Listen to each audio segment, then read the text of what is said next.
ये शास्त्र राज्यति उत्तम शास्त्र प्यारा, जो भी लिखा सच लिखा गुरु ने उचारा।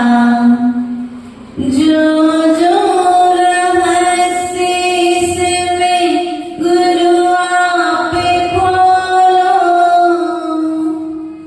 मैं मौनी हूँ अभी यहाँ गुरु आप बोलो। मैं मौनी हूँ अभी यहाँ गुरु आप बोलो। बोले अनंतानंद सद्गुरु परमेष्ठी भगवान की जय। देवादिदेव मूलायक आदिनाथ भगवान की जय। शासनायक भगवान महावीर स्वामी की जय। आचार्य भगवंत कुंद कुंद देव की जय। आचार्य भगवंत सोम कीर्ति जी महाराज की जय। आचार्य भगवंत विराग सागर जी महाराज की जय। आचार्य भगवंत विशुद्ध सागर जी महाराज की जय। मम दीक्षा शिक्षा दाता आचार्य गुरुवर विभव सागर जी महाराज की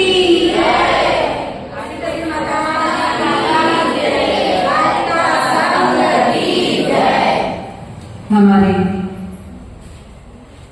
आचार्य भगवंत सोम कीर्ति जी प्रदुमन चरित्र के माध्यम से हमारे ज्ञान को वृद्धिगत करने के लिए यह प्रदुमन चरित्र को उन्होंने लिखा और लिखने के पश्चात में श्रावक सृष्टियों में प्रकाशित किया और प्रकाशित होने के बाद में भी हमारे पुण्य के उदय से हमें यह ग्रंथ प्राप्त हुआ है। आज इसी ग्रंथ में पुनः प्रवेश करते हुए विषय चल रहा था नारद मुनि समूसण में सीमंत स्वामी के समूसण में विराजमान है। चक्रवर्ती वहां पर नारद मुनि के आने का समाचार बताते हुए प्रदुमन के पूर्व भवों का वृतांत यहाँ पर भगवान अपनी दिव्य देशना में बतला रही हैं। और कल हम सभी ने सुना था कि राजा हेमरथ और रानी चंद्रप्रभा मरकर के दोनों पूर्व में जो राजा रानी थे वे मरकर के स्वर्ग में देव हुए और स्वर्ग के देव देवी होकर के उन्होंने स्वर्ग के अनुरूप जो सुख देवों को प्राप्त है वह सुख का उन्होंने भोग किया और फिर दोनों वहां से भरकर हरिपत्तन नाम के नगर में राजा हरि की पत्नी हरिवती हुई। कौन? चंद्रप्रभा मर करके राजा हरि की पत्नी हरिवती हुई और हरिवती से वह कनकमाला नाम की पुत्री हुई और कनकमाला मेघकूट के राजा की पत्नी हुई। मेघकूट के राजा का नाम काल संवत था और जो काल संवत रानी की रानी हुई कौन? कैटव के जीव से श्री कृष्ण की पत्नी जमवती के गर्भ से जन्म लिया। अब दो पुत्र हुए थे, एक कैटव और दूसरा मधु। दो पुत्र थे तो मधु तो कहाँ पर जन्म ले गया? यहाँ पर कनकमाला आदि काल संवत और कैटव का जीव था जो श्री कृष्ण की पत्नी जमवती के गर्भ से जन्म लिया और हेमरथ के जीव ने आर्त रौद्र ध्यान करके मरण को प्राप्त करके वह धूमकेतु नामक असुर जाति का देवों का नायक देव हुआ था। यह सब समाचार सुनकर के अब नारद मुनि ने सिमंदर स्वामी के चरणों से प्रस्थान किया और वहां से प्रस्थान करके सीधा वे विजयान पर्वत में मेघकूट में के राजा काल संपत के राज्य में पधारे। और जैसे ही काल संपत ने नारद मुनि को आते देखा, वे अपने आसन से उठ गए। सभा में जितने सभासद विराजमान थे वे सब अपने स्थान से खड़े हो गए और खड़े होने के पश्चात में उनके लिए उच्चासन दिया। उच्चासन देने के पश्चात में उन्होंने उनके आने का समाचार कुशल क्षेम पूछी। राजा काल संपत ने नारद मुनि का सम्मान किया और सम्मान करने के पश्चात में नारद मुनि ने काल संपत से भावना रखी कि मैं तुम्हारे राज्य का निरीक्षण करना चाहता हूं। अब ये वहां क्यों पहुंचे थे मालूम है? क्योंकि वहां पर काल संपत के राज्य में प्रद्युम्न कुमार का पालन वे स्वयं अपनी आंखों को संतुष्ट करने के लिए कि जो प्रभु ने कहा है एक बार अपनी आंखों से देख ले, फिर जाकर के रुक्मिणी और कृष्ण को संतुष्ट करेंगे। तो वे वहां पर पहुंचे और वहां पर पहुंचने के पश्चात में उन्होंने राज्य का निरीक्षण किया और निरीक्षण करते करते जहां पर वह कनकमाला प्रद्युम्न को लिए हुए थी, उस कनकमाला के महल में प्रवेश कर नारद मुनि ने उसे आशीर्वाद दिया और आशीर्वाद देने के पश्चात में सीधा वहां से निकल करके द्वारका नगरी आया। द्वारका नगरी क्यों आया? क्योंकि द्वारका नगरी के राजा श्री कृष्ण थे और श्री कृष्ण के प्रद्युम्न के पिता थे। इसलिए वह सीधा वहां से निकल करके कृष्ण के पास में आए और कृष्ण ने नारद मुनि को नमस्कार किया। रुक्मिणी ने भी मुनिराज के लिए, नारद मुनि के लिए नमस्कार किया और नमस्कार करने के पश्चात में उन मुनिराज ने रुक्मिणी को धैर्य बढ़ाते हुए उस रुक्मिणी से कहा कि मैं तुम्हारे पुत्र को अपनी आंखों से स्वयं देख करके आया हूं। वह अभी सुरक्षित है। उसका पालन पोषण मेघकूट के राजा काल संपत के यहाँ रानी कनकमाला के माध्यम से उसका पालन हो रहा है। तुम्हें चिंता करने की कोई जरूरत। तुम्हारा पुत्र 16 वर्षों के पश्चात में 16 प्रकार के लाभों को प्राप्त करके और 2 प्रकार की निधियों को लेकर के तुम्हारे राज्य में पुनः पधारेगा। जिस दिन वह पधारेगा तुम्हारे आंचल से स्वतः ही दुग्ध की धार बहने लगेगी। इसलिए तुम समझ जाना यह तुम्हारा पुत्र अब प्रद्युम्न तुम्हारे नगर में तुम्हारे समक्ष में खड़ा हुआ है। ऐसा हमने उस नारद मुनि ने रुक्मिणी के लिए उत्तर दिया। यहाँ पर अब प्रद्युम्न कुमार धीरे धीरे बड़े हो रहे थे।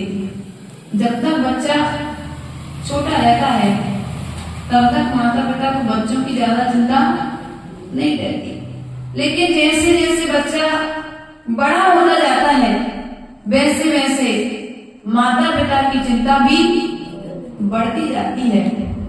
लेकिन प्रद्युम्न कुमार योग्य थे। बचपन से ही उन्होंने अपने पिता के साथ में रहकर के गुरुजनों से विद्या अर्जन किया था। सो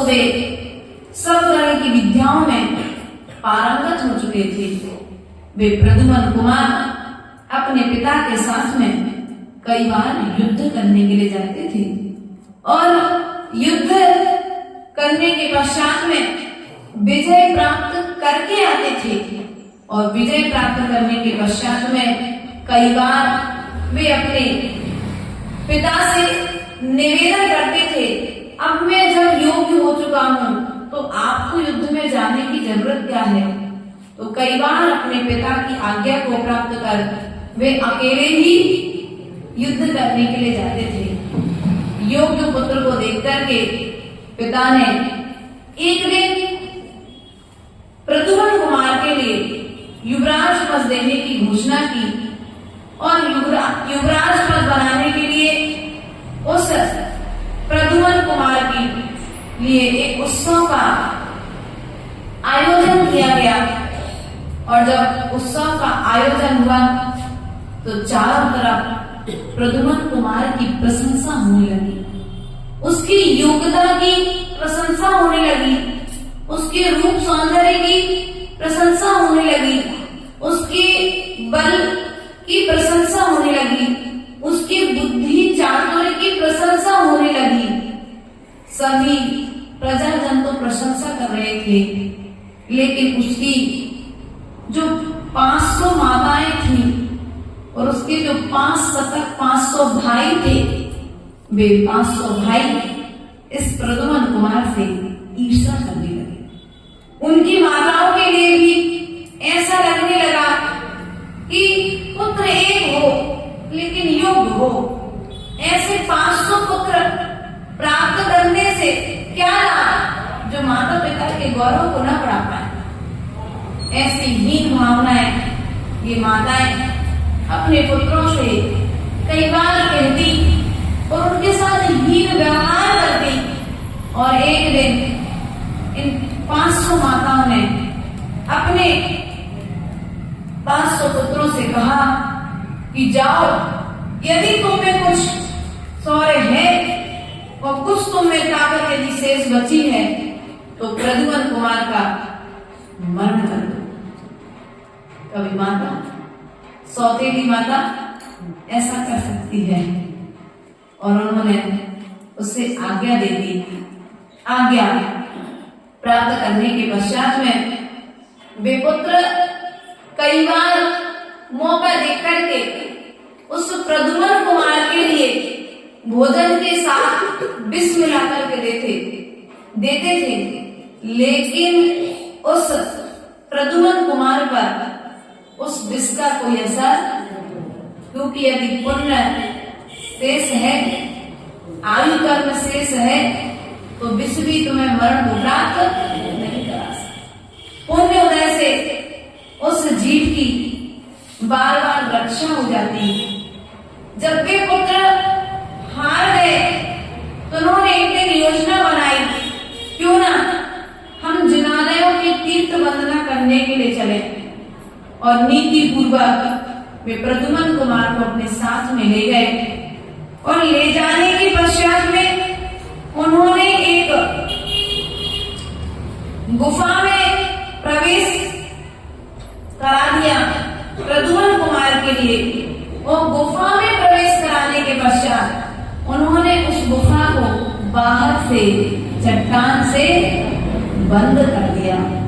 प्रद्युम्न कुमार जैसे ही वहां पर प्रवेश किया तो वहां पर एक भुजंग नाम का रक्षक देव वहां पर रहता था, जो प्रद्युम्न कुमार के आते ही जागृत हो गया। उसे ऐसा लगा इस गुफा में मेरे अलावा कौन प्रवेश कर गया। वह जागृत हुआ और जागृत होने के पश्चात में उसने प्रद्युम्न कुमार पर आक्रमण किया।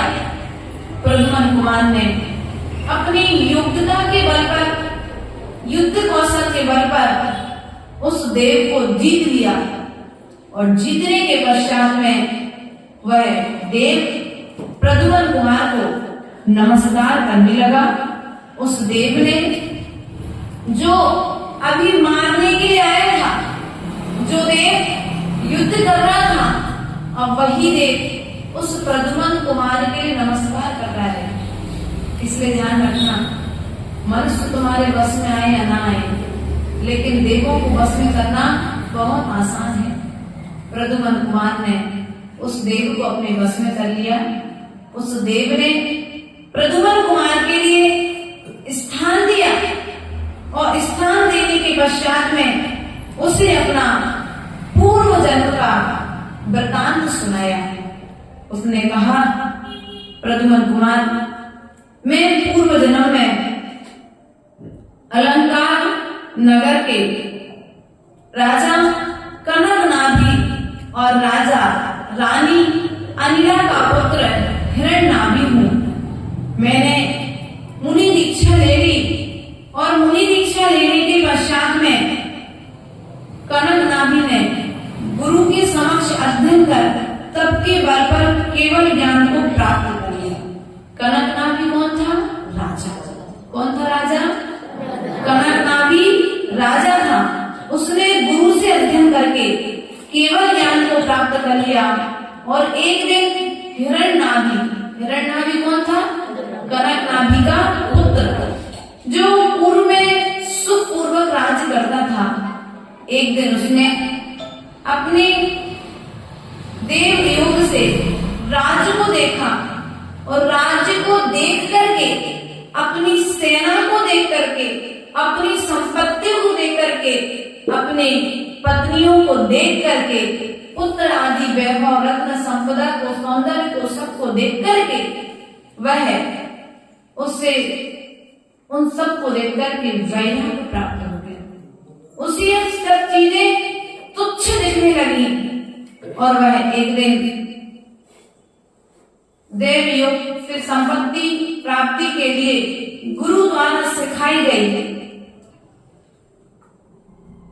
उसने क्या किया? उसे संपत्ति तुच्छ समझ में आने लगी, तो उसने गुरु योग से संपत्ति प्राप्ति के लिए सिखाई गई विद्याओं के प्रयोग से साधनाएं की और साधनाओं के बल से उसने कुछ विद्याएं सिद्ध कर ली और विद्याएं सिद्ध करने के पश्चात में एक दिन उसे वैराग्य की प्राप्ति हो गई। अब वैराग्य की प्राप्ति तो हो गई, लेकिन जब तक वे विद्याएं तुम किसी दूसरे को नहीं दोगे तब तक तुम दीक्षाएं नहीं ले सकते। इसलिए ध्यान रखना, दीक्षा के बाद में किसी को किसी भी प्रकार की कोई सिद्धि हो जाए तो साधक की समाधि नहीं हो सकती। एक अभी प्रकरण सुने नहीं सुने? ऐसी कई घटनाएं सामने में आती हैं। कहते हैं ना कि देवता सेवा में रहते हैं, सेवा में तो रहते हैं देवस देवता, प्रत्येक साधु के साथ रहते हैं। सेवा में ध्यान रखना, अगर हम साधना अच्छी करते हैं तो वे देव हमारी रक्षा करते हैं, और यदि हम साधना अच्छी नहीं करते हैं तो वे देव हमारी सेवा में तो आते हैं और आकर के फिर वापस, क्योंकि वे संयम की सेवा करने के लिए आए थे और हमने संयम में अतिचार लगाया, सो मनुष्य नहीं आते तो देव तो अपने आप आकर के अपने से दूर चले जाते हैं। इसलिए ऐसे कई विद्वानों को उदाहरण आचार्य गुरुदेव के पास जब रहते थे तो आचार्य गुरुदेव ऐसा बतलाते थे कि फलाने पंडित जी को कुछ विद्याएं सिद्ध थी और विद्याएं सिद्ध होने के कारण वे पंडित जी चाह करके भी दीक्षा नहीं मिल पाए। वे चाहते थे, बड़े बड़े पंचकल्याण होते थे, बड़ी बड़ी प्रतिष्ठाएं होती थी, और यदि वो पंडित जी सामने खड़े हैं तो पानी गिरने का मौसम भी होगा तो पानी गिर नहीं पाएगा। इसलिए ऐसा रावक कभी कभी हंसी मजाक में आप लोग सोचो एक आध मंत्र सिद्ध हो जाए, एक आध कोई देवी देवता सिद्ध हो जाए तो हम सब काम करा लें, कभी नहीं सोचना। अभी कोई सिद्ध नहीं है ना, इसलिए तुम आत्मा को सिद्ध कर सकते हो, और यदि तुमने एक देवी देवता को सिद्ध कर लिया तो फिर तुम दीक्षा आदि नहीं दे सकते, क्योंकि फिर तुम्हें उनको आज्ञा देनी पड़ेगी, और जब तक तुम आज्ञा नहीं दोगे तो फिर वे तुम्हारे लिए उपद्रव करेंगे। इसलिए कभी भी कोई भी देवी देवता सिद्ध नहीं करना, कभी देवी देवताओं की आराधना नहीं करना। यदि करना है तो सच्चे देव शास्त्र और गुरु की आराधना करना, जिनके चरणों में स्वर्ग के देव स्वयं आकर उनकी वैयावृत्ति करते हैं। ऐसे कई उदाहरण अपने ग्रंथों में देखने को, सरस्वती सागर जी का चरित्र आपने पढ़ा है, आचार्य भगवंत महावीर कीर्ति जी महाराज का प्रभाव तो देखो, उन्होंने कभी देवों की आराधना नहीं की।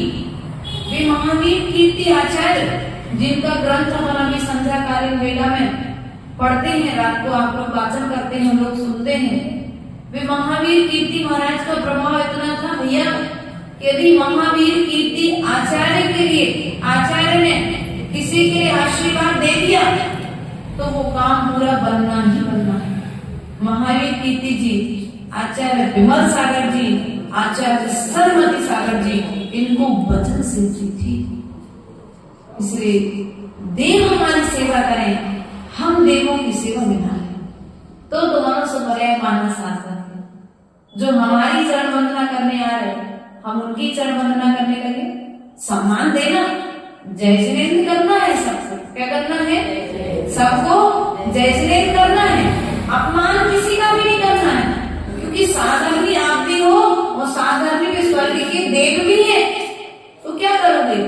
बस तुम में और देव में अंतर इतना है कि तुम उत्कृष्ट चारित्र को प्राप्त कर सकते हो और वे देव चतुर्थ गुण स्थान से आगे की यात्रा तय नहीं कर सकते हैं। इसलिए ध्यान रखना, तुम में ऊंचे उठने की ताकत है, बस ऊंचे उठने का पुरुषार्थ करना पड़ेगा। यहाँ पर क्या हुआ, अब उसे जब बैराग आया तो उसने भगवान नेमिनाथ के समुद्र में जाकर के दीक्षा लेने हेतु निवेदन किया। राजा को विद्याओं का स्वामी, अब यहाँ पर जब दीक्षा लेने का निवेदन किया तो नेमिनाथ भगवान ने पूछा कि तुम्हें जो विद्या सिद्ध है, इन विद्याओं का स्वामी कौन होगा? उस राजा ने नेमिनाथ भगवान से पूछा, तो नेमिनाथ भगवान से पूछने पर नेमिनाथ भगवान ने उससे कहा कि तुम्हारी इन विद्याओं का स्वामी कृष्ण, द्वारिका नगरी के राजा कृष्ण का पुत्र प्रद्युम्न कुमार होगा। सो अब भगवान नेमिनाथ के समुद्र विध्वनि के अनुसार आज आप मेरे पुण्य योग से यहाँ पर पधारे हैं, सो आप ही हमारी विद्याओं को प्राप्त कीजिए और मुझे मुक्त कर मैं जैनेश्वरी दीक्षा लेने के लिए अब प्रस्थान करूंगा। ऐसा विचार कर वह देव उन निधियों के लिए देकर के चला गया। अब यहाँ पर जो 500 पुत्र वापस आए थे, वे तो प्रद्युम्न कुमार के मरण का उत्सव मना रहे थे कि अब तो वापस आने वाला नहीं है। लेकिन जैसे ही वो सामने आते हुए दिखा, सो मानो उनके चेहरे पर तो ऐसा लगा जैसे उन्हें किसी सांप ने डस लिया हो। उनके चेहरे के हाव भाव, उनके जो खुशियां जो मना रहे थे, वो खुशियां संवादों में बदल गई। प्रिय बंधु, इसलिए सदा प्रयास करते रहो, कभी किसी का बुरा मत सोचो, क्योंकि जो दूसरे का बुरा करता है उसका स्वयं का कभी ना कभी किसी न किसी रूप में बुरा उसने छोड़ा तो बुरा करने के लिए था, लेकिन उसे उस स्वर्ग में, वहां पर उस गुफा में भी उसे निधियां प्राप्त हो गई। इसलिए हम सोचते हैं कि सामने वाले का बुरा करेंगे। इसलिए आचार्य गुरुदेव ने कहा है, कभी भी ये मत सोचो कि हमारे साथ बुरा हो गया। अगर बुरा भी हो गया तो उस समय ये सोचो ये बुरा भी कुछ अच्छे के लिए हुआ है। क्या बुरा भी यदि हो रहा है तो कुछ अच्छाई के लिए हुआ है। उसने विचार नहीं किया कि मेरे भाइयों ने मुझे गुफा में बंद कर दिया, क्योंकि वो तो अंदर जा ही रहा था, जिनालय के दर्शन करने के उद्देश्य से गुफा में घुसा था और नीति पूर्वक उसके भाइयों ने गुफा का दरवाजा बंद कर दिया। और जैसे गुफा में प्रवेश किया, तत्काल क्या हुआ, वो देव वहां पर प्रकट हो गया और देव के प्रकट होकर युद्ध होने के पश्चात उससे वो निधियां प्राप्त हो गई। ऐसे हमारे जीवन में यदि हमारा कोई बुरा करे तो हमें अपने बुरा करने वाले के विषय में भी कभी बुरा नहीं सोचना है। हो सकता हमारा बुरा किसी नीति से होने वाला हो। ऐसा विचार कर हमें सदा धैर्य को धारण करते रहना चाहिए। बोले भगवान महावीर स्वामी की जय।